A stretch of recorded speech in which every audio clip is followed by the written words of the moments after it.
visit to North Korea. Unlike his last visit there, Pompeo was able this time to get together with the North Korean leader Kim Jong-un. CNN's Brian Todd has been following the secretary's progress for us. Brian, he seems to be pretty satisfied with this visit. Right, Wolf. Mike Pompeo, as always, is couching his visit with Kim Jong-un in very positive terms. But tonight, there are some serious questions being raised, especially about Kim's promise to let inspectors look at a key nuclear test site. President Trump's top diplomat, fresh off a critical meeting with Kim Jong-un in Pyongyang, North Korea, is expressing characteristic optimism about the U.S.'s relationship with the brutal dictator. It was another step forward, and so this is, I think, a good outcome for all. Mike Pompeo says Kim Jong-un is ready to allow international inspectors to look at what once was a key nuclear testing site, Punggye-ri.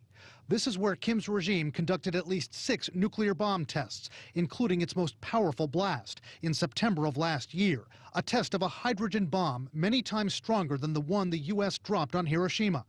But in May of this year, the North Koreans put on a show for journalists, appearing to destroy at least 3 tunnels at Punggye-ri.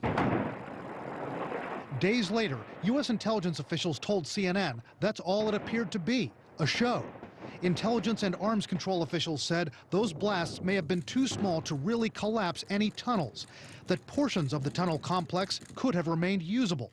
No weapons inspectors were allowed there at the time to witness the event. Now, months later, analysts wonder why the reclusive dictator, who has never allowed inspectors into his country since taking control from his father, would suddenly change course. They could have other test sites prepared. The important thing to remember is that this is not one of the core facilities that produced North Korean fissile material, the missiles that deliver nuclear weapons. Pompeo says he's also hopeful that Kim will also allow inspectors to look at a missile engine test site.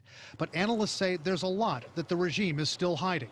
North Korea has succeeded in resisting administration attempts to dismantle the facilities that produce the fissile materials for, or the missiles to deliver nuclear warheads. So far, this is a relatively cosmetic step. Still, Pompeo, emerging from his 4th trip to Pyongyang, says a second summit between President Trump and Kim is, quote, pretty close. Tonight, veteran Korea watchers are torn. Some believe continuing the dialogue between 2 men who say they've developed a personal friendship is positive. We fell in love. Others say Kim Jong-un got a lot and didn't give up much at the last summit in Singapore. It granted Kim Jong-un a lot of legitimacy in the international community. I mean, people saw him taking selfies with the Prime Minister of Singapore, walking around along Marina Bay Sands. It has the effect of sanitizing Kim Jong-un's image in a way that he's not deserving of. Now, tonight, what analysts are also worried about is that Kim Jong-un is going to keep up this pattern of dodging, weaving, meeting with President Trump and having dialogue, but never really offering a verifiable inventory of the nuclear weapons that he has or the fissile material that he's producing. And they think he may keep this up indefinitely now that President Trump and his team have taken away any hard timelines for Kim to really denuclearize. Wolf? And as you've reported, he may have as many as 60 nuclear warheads right now. We've gotten other indications that Kim's regime, Brian, could have been hiding something even when they blew up part of that nuclear testing facility back in May. Is that right? That's right, Wolf. Now, before the regime blew up those tunnels at Punggye-ri that we showed in that piece, that was back in May, according to U.S. officials who spoke to CNN, the North Koreans actually removed some technical equipment from the tunnel complex. That was a sign that the North Koreans were preserving some equipment for future use.